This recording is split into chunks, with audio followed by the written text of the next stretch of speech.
Thank you so much. Thank you. Gracias.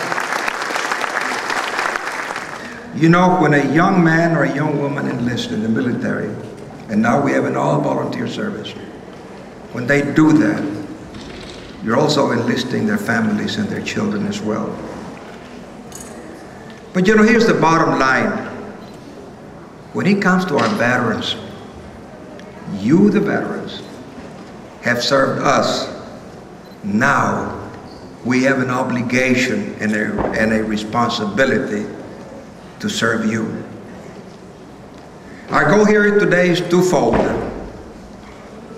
to let you speak directly with those who make policy and to bring together a one-step resource for South Texas veterans.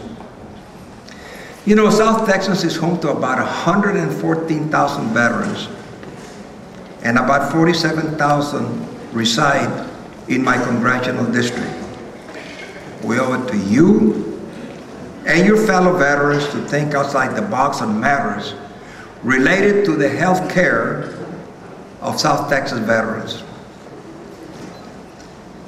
We began convening summits like this for our veterans to examine the leading concerns for veterans: better and more access to health care facilities, and particularly inpatient services.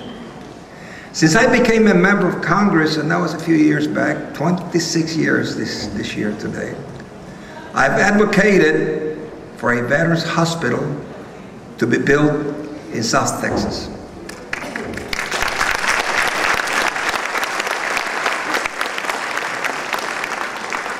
While the VA recognizes the need to provide health care services for veterans in South Texas, for some reason they don't believe that we have the sufficient number of veterans and demand for hospital services to justify building a brand new VA hospital here. These are the challenges that we have been able to get past. The cost and difficulty in recruiting sufficient medical personnel to staff a hospital. And the fact that all veterans who now reside in South Texas are not also signed up for veterans benefits. And this is why it is so important for veterans to sign up so that we can show that we have the caseload in South Texas. You know, and the VA does not recognize the serious need we have here. And that goes with my full respect, because I know that they have a job to do as well.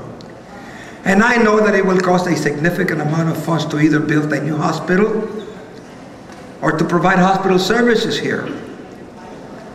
But that doesn't mean we can't do it. The veterans served us well, and we must find resources to serve them as well.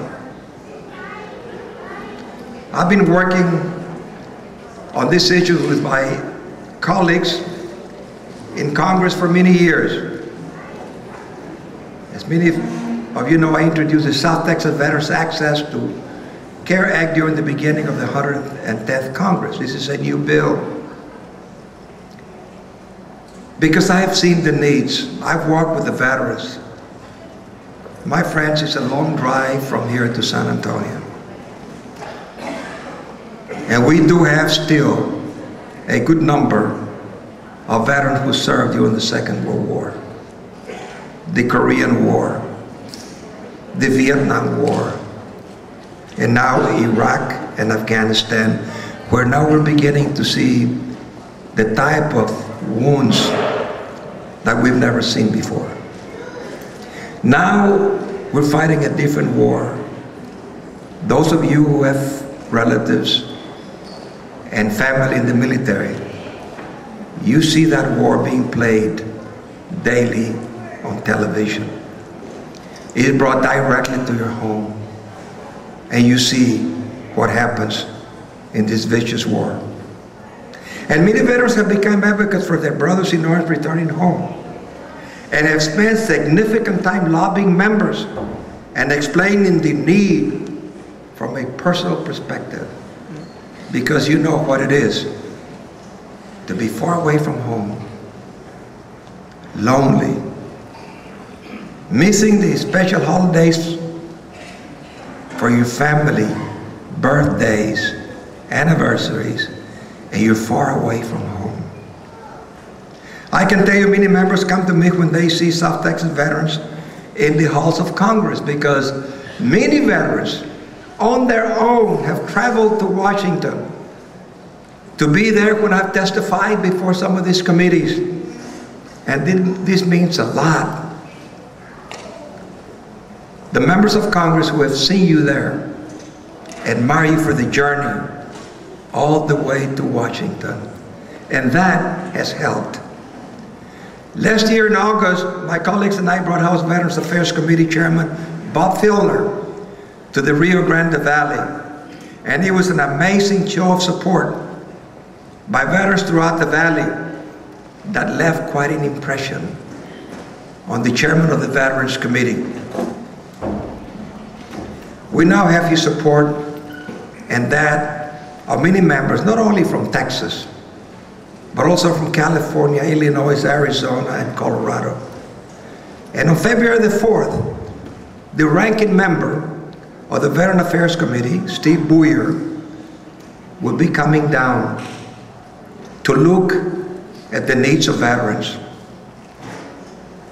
We had a good discussion about a month ago, and I said, you need to come and see what our veterans go through.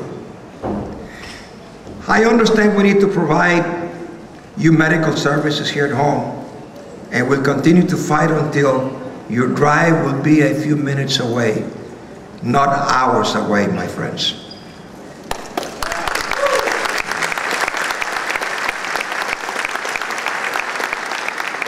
We have a large and growing population here in South Texas.